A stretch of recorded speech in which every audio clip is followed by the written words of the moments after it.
and welcome back to Ask Dr. Saira, the show where I answer your questions about spirituality, personal growth, and relationships.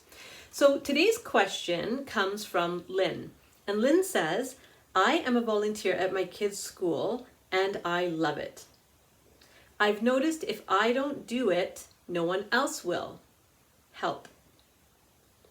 So I'm assuming you mean if you don't do a particular task, right? I'm a volunteer at my kids' school and I love it, but I feel like if I don't do it, no one else will. So Lynn, this is a tough one because you might be right. You might be right that if you don't actually do whatever the task is, it won't get done. But what happens, I find, in these kind of volunteer situations where, you might be on a parent committee or, you might be on a board of directors, or like you're in some way you're helping and there's other people helping too. There are those of us who will step in and do the lion's share, right? There are those of us who are going to say, oh, I can help. I have so many ideas. I have resources. I have time. I can do this. And that's really exciting at first, right? To be able to make a contribution and really enjoy yourself. Where it goes wrong is when you're always the only one doing it. Now, if that's happening for you, Lynn, or anybody else who's watching, I would encourage you to think about why that is, right? Why is it that you're always the one who ends up picking up the slack? What's happening there, right? Some of us are trapped in this kind of savior or hero role, right? Where it's like, oh, I'll save the day, I'll get it done, you can count on me.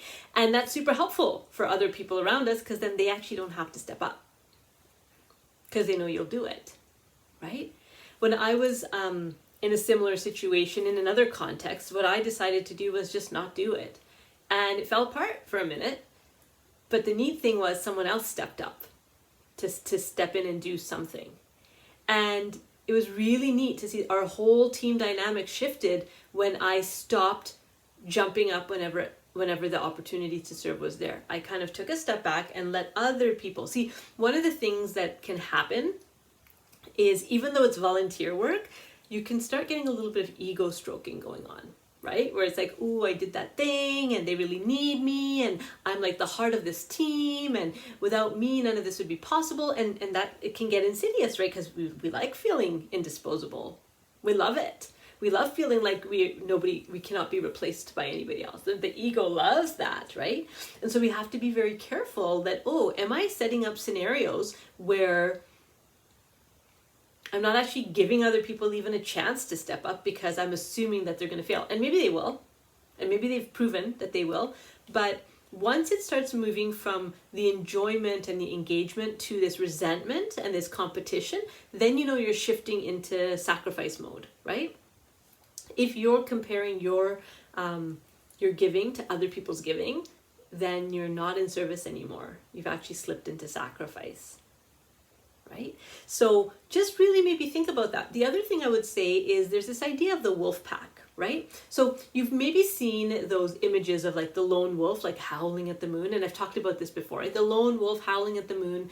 And it's a really like romantic idea, right? That it's like just me and the moon.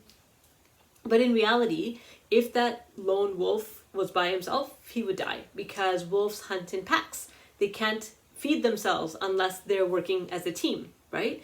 And so what we don't often talk about, what we don't often celebrate is the wolf pack, right? You said you're part of your kid's school and so you're volunteering. So I assume there's some sort of a group of parents maybe that are volunteering. So what about building capacity? I know when I was working as a volunteer at my son's school, we had a similar issue, right? There was 2 or 3 people, they were doing all the work and they were exhausted and they were getting irritable and they were getting resentful. And so what we decided to do was create a new role, and it was called volunteer coordinator. And I took up that role. And I said, you know what? There are 500 children going to this school. I'm sure we can find at least 5 other parents who are willing to, hand out the popcorn or clean up the gym after the event, the movie night, or whatever it might be, right?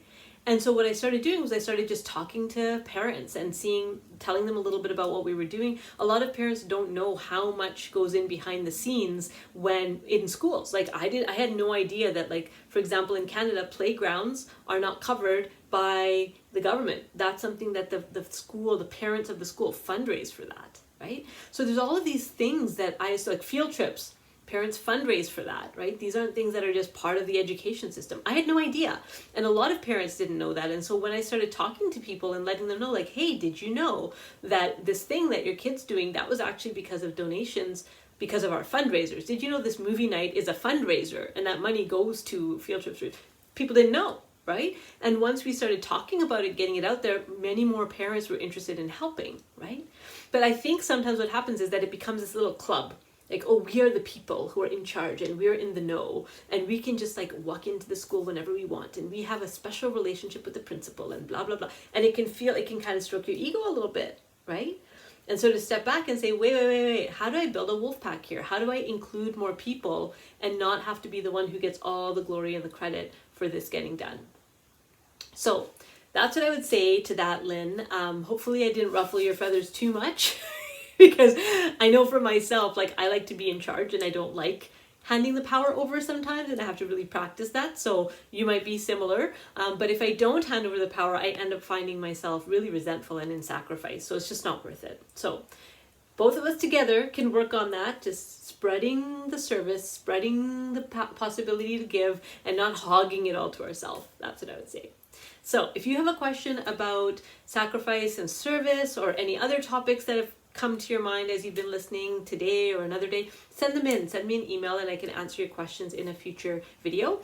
Also, you may have heard in 2021 and 2022, we are running Monday Musings. So Dragonfly Academy is our online learning hub for personal growth and development. It's open to anybody, and every Monday we have a little 1 hour community learning event.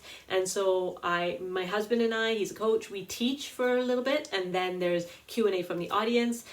It's cameras optional, you can be anonymous, but it's just a really neat way for people to come together and have like kind of wrestle with some of these bigger, deeper questions, and challenge some of the assumptions and some of the ways that we've been living, so that we can live a more aligned and peaceful and connected life. So join us for that if you want. Monday Musings. You can find out information on dragonflywellnesscenter.ca. That's where you go to register for Monday Musings, and there's some other free courses on there as well. So check those out, and we'll see you next time. Bye.